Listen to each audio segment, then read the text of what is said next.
Good afternoon everyone, my name is Jake Morleystone and today I'm going to be presenting some experimental investigations into late Iron Age pellet mould technology and the deposition of metallic residues. Specifically, I'm going to present the results of a preliminary experimental study that I've conducted as part of my PhD research at the University of Liverpool. I'll give a brief background to my area of study before presenting the experiment and results. The artefacts in question have been known by many names throughout the years, but are most often referred to as coin mould or pellet mould. These artefacts are found across Europe, though we see higher concentrations in the north and northwest of the continent. There are examples in Germany, Switzerland, France and the UK to name a few, and in England alone we have over 40 known assemblages. These are concentrated in the south and east of England, however we do have examples further north such as Scotch Corner in North Yorkshire. So these artefacts are found fragmented in varying quantities.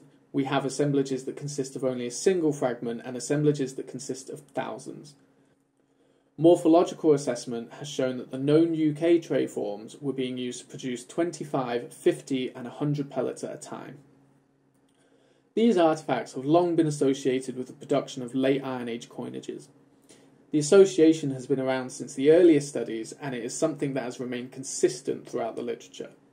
The bias that this imposes upon interpretation of new assemblages has been noted in several papers.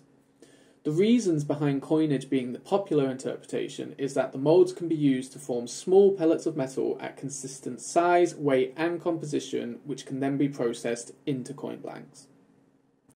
So what evidence do we have that supports this link to metalworking and coinage? Unfortunately, we don't have many surviving pellets, so we have to look at the mould fragments themselves for the evidence. Current research shows that the trays were used for making pellets of precious metal alloy compositions. The evidence presents itself as metallic residues of varying compositions of gold, silver and copper. The left-hand image shows what one of these residues looks like under a scanning electron microscope. The moulds have also provided a lot of data regarding the technological processes employed for pellet production. Research suggests that pellets were formed in situ from metals placed inside the cavities as opposed to being cast in the moulds via pouring. Through analysis of the microstructure, we know that the moulds were usually fired under reducing conditions up to temperatures in the range of 1000 to 1100 degrees. The centre image shows a formation of fayalite within a sampled fragment, suggesting some moulds were subject to temperatures as high as 1200 degrees. We also have evidence from some assemblages for the use of an intermediary material such as a chalk wash to act as a buffer between the metals and the actual ceramic fabric. It is believed that this would have acted as a refractory flux and helped prevent the pellets from sticking to the mould, aiding their retrieval. When conducting my research on this artefact type, it became clear to me that many of the studies are isolated and disconnected from the bigger picture, each one using their own methodology and analytical techniques. The data is not always comparable and often difficult to find. The aim of my thesis is to bring a greater understanding to how we perceive these Iron Age pellet moulds and how we study them. Typically, their association with coinage has led the analysis, trying to find that link, but what we actually need to do is start looking at these moulds as their own thing, their own set of cogs in the larger wheel of production that they serviced. What I am developing is a concise methodology that can be applied to the study of this artefact to produce precise and comparable data. I am producing a framework that can be used for determining the mould's technological use as well as their contextual function in late Iron Age societies.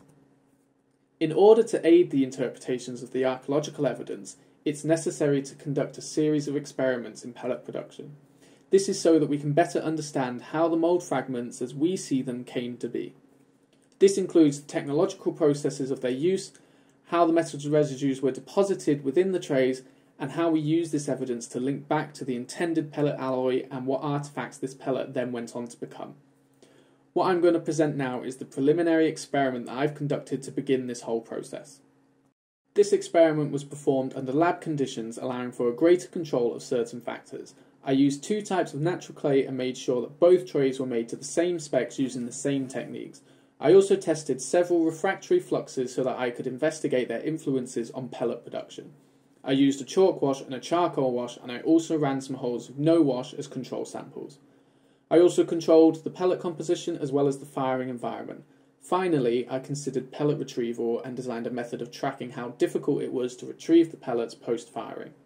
On the right you can see a mock-up of the tray design I used. This is a mix between two tray forms and was chosen to balance resource consumption and accuracy to the archaeological examples. The two clays I chose to use came from the village of Braffing in Hertfordshire. One is a reddish brick earth that contains sand, flint and chalk inclusions, and the other is a grey calcareous clay with chalk inclusions as well as some flint, but to a lesser degree than the brick earth. These clays were chosen due to their proximity to the find site of several assemblages of pellet mould fragments. The grey clay was approximately 50 metres from the find site and shares some visual similarity with the fabric used in some of the fragments discovered.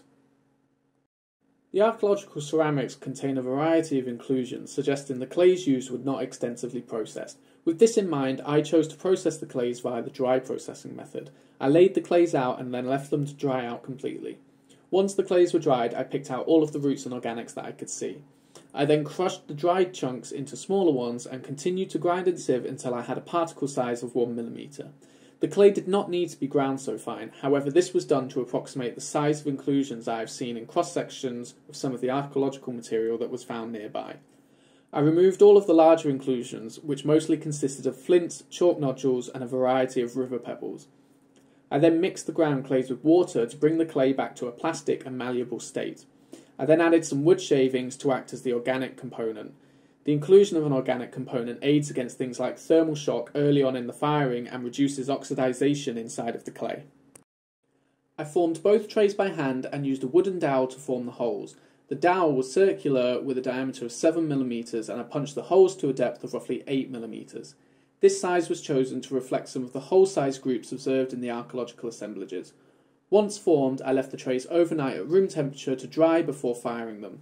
In the morning, I observed some minor cracking had occurred in the tray made with the grey clay. Despite these cracks, the tray was not compromised, so I continued. I used our electric kiln in the lab to fire these trays to around 800 degrees. As you can see, both trays turned red in colour. This is due to oxidization of iron minerals present within both clays. The tray on the left, made with brick earth, is a deeper shade of red than the tray on the right, suggesting higher concentrations of these iron minerals. This being said, the change from grey to red in the second tray indicates this fabric may not have been as calcium rich as first thought. Neither tray suffered any thermal shock during the firing process, and the drying fractures on the right hand tray remained unchanged. To each tray I applied a layer of charcoal wash and chalk wash, so that I could test the effect of each one with both types of clay. I made the chalk wash with natural chalk that I crushed and mixed with water. The charcoal wash was also just lumpwood charcoal crushed and mixed with water. I used a brush to apply these layers. Initially I tried to dip the trays in the chalk wash to coat them, however I found that the water was absorbed into the ceramic too quickly, preventing me from removing any excess. This produced extremely thick layers which made the tray unusable, leading me to use the brush. For the pellets I used granules of pure silver and pure copper to a weight of 1.2 grams. This weight does have links to late Iron Age silver coinage, but it was also necessary because a larger weight of say 1.5 grams meant that the charge volume exceeded the whole volume in the tray. This is an important observation because it really gives an idea to the limits of the kind of weight or size of pellet that you can produce in a tray like this. I measured the metals to a 70-30 silver-copper ratio. This chosen ratio was largely arbitrary to avoid bias to a specific artefact composition. However, we do have a surviving pellet from Old Sleaford with a silver composition of 64% versus 36% copper. Once filled, I loaded the trays into the cold kiln. I added charcoal around and on top of the trays to assist in producing a reducing atmosphere. I fired the kiln up to 1200 degrees and held it there for 8 minutes to allow ample time for the metals to melt and form an alloy. The time taken to produce the pellets was 1 hour and 15 minutes. This obviously will take much longer in a prehistoric furnace structure as it requires more time and fuel to reach such temperatures. On the left hand side you can see images documenting the whole process from placing the trays in the kilns at around 300 degrees when the charcoal started to ignite, at 1200 when the kiln temperature was at its peak, and then the trays immediately after I removed them. Each pellet appeared to have formed successfully, and after letting the trays cool completely, the next step to consider was pellet retrieval. It was important to not let the fragmented archaeological examples lead me straight to smashing them up, as there are arguments out there for trays withstanding multiple runs. I set out a system of retrieval factors of increasing difficulty that would allow me to track the effort needed to remove the pellets. The description of each factor is listed on this slide. The data indicates that the influence of the washes is varied for each individual pellet, however there was one clear pattern that emerged. Experimental tray 2 with the grey fabric showed easier retrieval rates overall compared to ET1, the brick earth tray. This was in conjunction with the washes, with the charcoal wash performing better than the chalk wash. Amongst other things, ET2's performance can be attributed to the fact that the calcareous fabric is naturally refractory, and in combination with the washes, promoted the best conditions for non-interaction between the ceramic and the pellet metals in the kiln. There is subjectivity in this retrieval factor method, and there are other avenues of retrieval to test, such as quenching the tray immediately post-firing. However, it did produce qualitative data that gave an indication towards which combinations of clay and wash worked best. In the end, both trays ended up fragmented in order to extract all the pellets. ET2 actually broke along one of its drying cracks when I turned the tray over to test the first retrieval factor. This highlighted the impact that minor cracking can have on the performance of these trays and may give an indication as to why our archaeological examples are fragmented. I observed metal condensates on the trays for the chalk wash and the no wash pellet holes. This residue did not penetrate the chalk layer and interact with the underlying ceramic. This matches some of the archaeological samples I have analysed in that fragments with chalk wash tend not to show evidence of metallurgical residues. Reducing conditions were not fully achieved inside the kiln and many of the visible tray surfaces remained oxidised, particularly under the chalk wash. The bases showed the most reduction and can be seen throughout the cores as well. This indicates that despite the additional charcoal, the kiln was still drawing in a significant amount of oxygen. A final curiosity that I observed was with the chalk wash. When I looked at my fragments 2 weeks on, the chalk wash had actually broken down into small flakes, separating itself from the tray fragments. When fired above 900 degrees, calcium carbonate undergoes thermal decomposition into carbon dioxide and calcium oxide, or quicklime. Unless slaked with water, quicklime will naturally reabsorb carbon dioxide from the air and revert back to calcium carbonate. The thin layer of wash on the upmost surfaces was the first to go, however there are still significant deposits within the mould holes. This is reminiscent of the condition in which the archaeological evidence presents itself, as most chalk wash residues are found within the tray cavities and not on its upper surfaces. The evidence for metal residues on these chalk layers has also been lost, which may account for the lack of metallurgy in the ancient samples. The last bit of data to present is the pellets themselves. I recorded the morphology of the pellets as well as their weight versus the target weight of 1.2 grams. At first glance, all of my pellets appeared spherical sat in their trays, however upon removal I was surprised by variations in the shape. Previous experiments have shown that under the right conditions pellets will form spherically. This appears to be the desired shape, and under good reducing conditions the liquid alloy will retain its surface tension, naturally pulling itself into a sphere. In my experiment, the spherical pellets were also the ones with the lowest retrieval factors.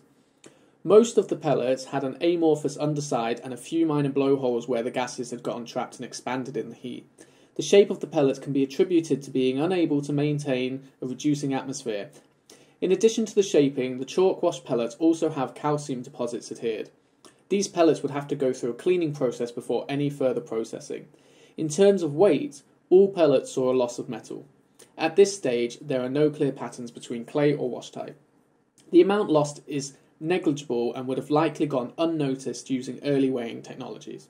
Whilst not exhaustive of all the potential avenues, I consider this to be a very successful first run despite the oxidisation that occurred within the kiln. I found that the experiential data was actually just as important as the experimental data.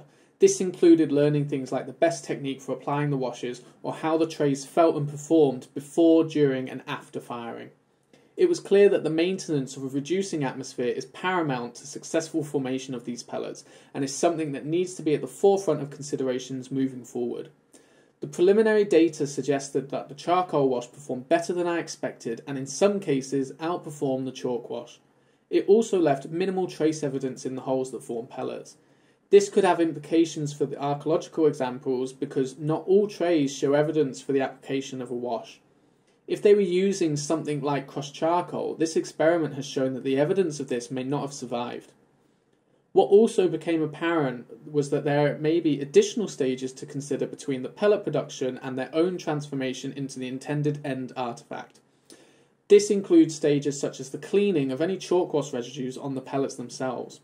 Not all of these processes had to occur at the same time or even on the same site. We've reached the end of my presentation. Thank you for tuning in.